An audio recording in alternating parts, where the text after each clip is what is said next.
চিনু একটা দুষ্ট ছেলে ছিল। সে সব সময় দুষ্টুমি করতে থাকত। কিন্তু চিনু ভুতুড়ে ঘটনাগুলো অনেক পছন্দ করত। সে সব সময় বসে হরর কমিক্স পড়তে থাকত। চিনু, কি করছো তুমি এতক্ষণ ধরে নিজের ঘরে? এসো, বেরিয়ে এসে ডিনার করে নাও। হ্যাঁ মা, এক্ষুনি আসছি। চিনু নিজের ফোনটা তোলে আর ওটাকে নিয়ে গিয়ে ডাইনিং টেবিলে বসে পড়ে। চিনু, কি সব সময় নিজের ফোনেই লেগে থাকিস? ডিনারটা তো ঠিকভাবে করে নে। হ্যাঁ মা, আমি একটু ওই হরর ভিডিওস দেখতে দেখতে খাচ্ছিলাম। তুমি চিন্তা করো না, আমি ভিডিও দেখতে দেখতে খেয়ে নেব। তখনই চিনু নিজের শহরের একটা ভিডিও ফোনে দেখতে পায়। চিনু ওটা খুলে দেখতে লাগে। ভিডিওতে একটা লোক আসে আর বলতে লাগে, বন্ধুগণ, আপনারা কি জানেন যে রামপুরে প্রতিদিন একটা ঘটনা ঘটে থাকে? সেটার ব্যাপারে হয়তো আপনারা জানেন না। আজ আপনাকে বলবো আমি একটা সেরকম রহস্য বাসের ব্যাপারে। হ্যাঁ বন্ধুগণ, ঠিকই শুনেছেন আপনারা। ওই বাস প্রতিদিন 3টের সময় শহরের বাস স্ট্যান্ড ওইখানটাতে চলে আসে। লোকেরা বলে ওই বাস আপনাকে আত্মার দুনিয়াতে নিয়ে চলে যায়, আর সেখান থেকে ফিরে আসা অত কিন্তু সহজ নয়। তখনই চিনুর মা তার ফোনটা কেড়ে নেয়। কিরে চিনু, সবসময় কি এই উল্টোপাল্টা জিনিস দেখতে থাকিস? এই ভূতটার কিছু হয় না। আরে মা, যদি কিচ্ছু হয় না তো শুধু শুধু ভয় পেয়ে কি লাভ হবে? আমি আর কিছু শুনতে চাই না। চুপ করে নিজের ডিনারটা শেষ কর আর ঘুমোতে যা।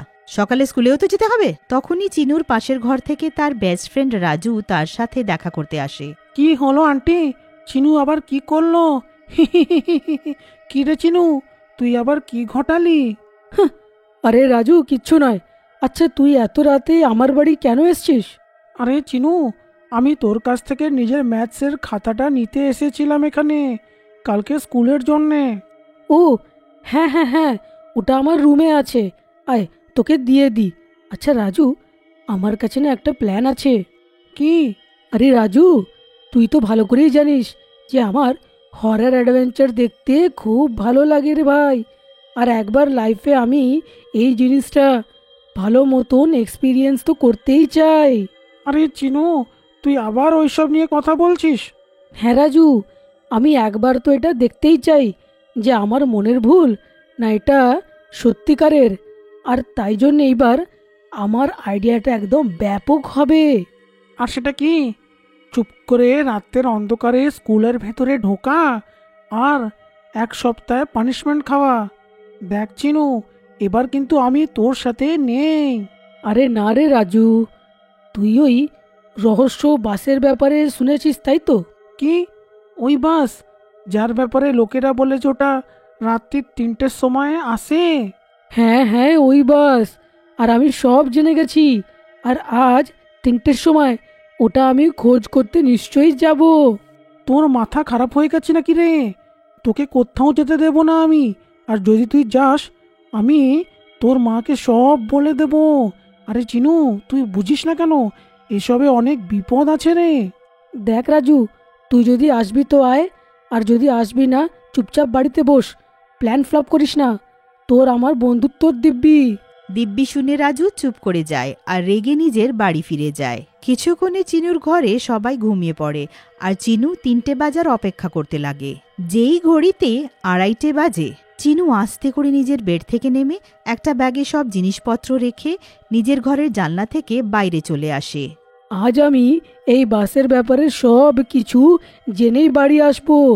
দেখি তো এই বাস সত্যিকারের কোথায় নিয়ে যায়। রাজু নিজের জানলা থেকে বাইরে দেখে। আমি তো জানতাম যে চিনু মানবে না, তাই জন্যে ওর পিছনে আমাকে আসতেই হবে। হে ভগবান, আমাকে ওরই বেস্ট ফ্রেন্ড তোমাকে বানাতে হলো। হ্যাঁ, রাজুও জানলা থেকে বেরিয়ে এসে চিনুর পেছনে যেতে লাগে। চিনুর একদম কাছে পৌঁছে রাজু আস্তে করে বলে, ওই চিনুর বেটা থেমে যা রে, আমিও আসছি।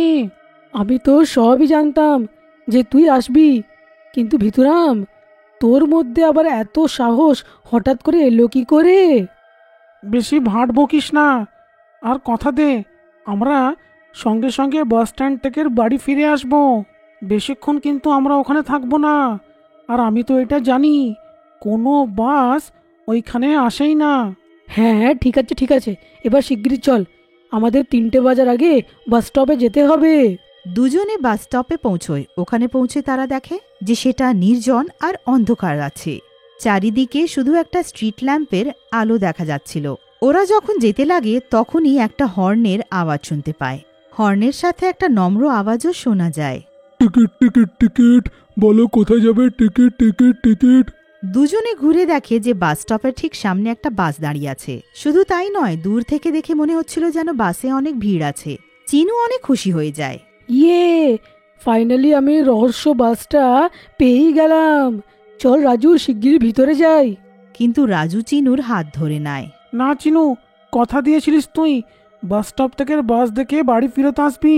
হ্যাঁ, কিন্তু সেটা তখন যখন আমরা বাস দেখতে পারবো না। কিন্তু তুই এত বড় একটা অপরচুনিটি কি করে ছাড়বি? এই ভুতুরে বাস ঠিক আমার সামনেই আছে রে, এটা আমি যেতে দেব কি করে বা?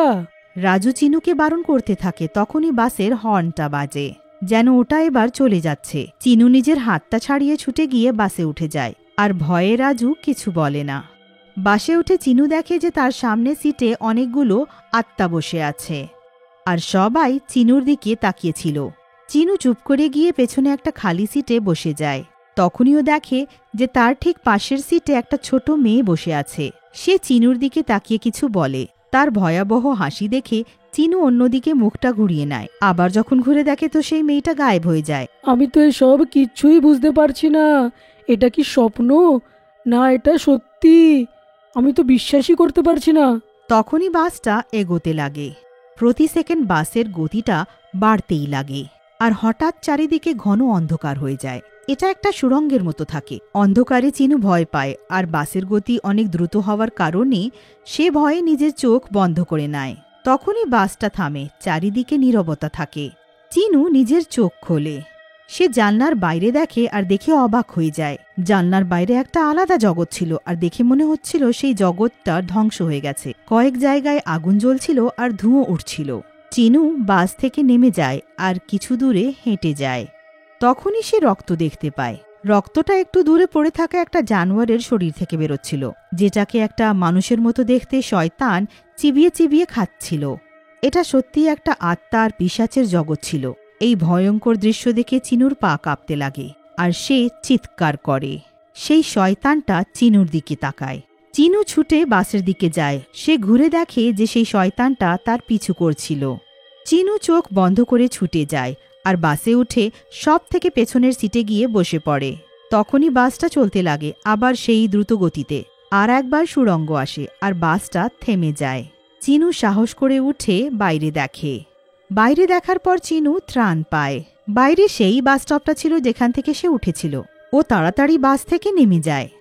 তখনই তার নজর রাজুর উপরে পড়ে, যে বাস স্টপের কাছে বসে কাঁদছিল। কাঁপতে কাঁপতে চিনু রাজুর কাছে যায়। রাজু যেই চিনুকে দেখে সে তাকে জড়িয়ে ধরে। তুই আমায় ক্ষমা করে দে। আমার জন্যে প্রতিবার তুই অনেক বড় সমস্যায় ভুগিস। তোকে কথা দিচ্ছি, আমি আজকের পর থেকে এরকম কোনো কাণ্ড আমি আর ঘটাবো না। চল এবার বাড়ি যাই। দুজনে বাড়ি ফিরে যায়। আর তারপর থেকে চিনু কোনোদিন রহস্যময় আর ভুতুড়ে জায়গার কথা বলে না।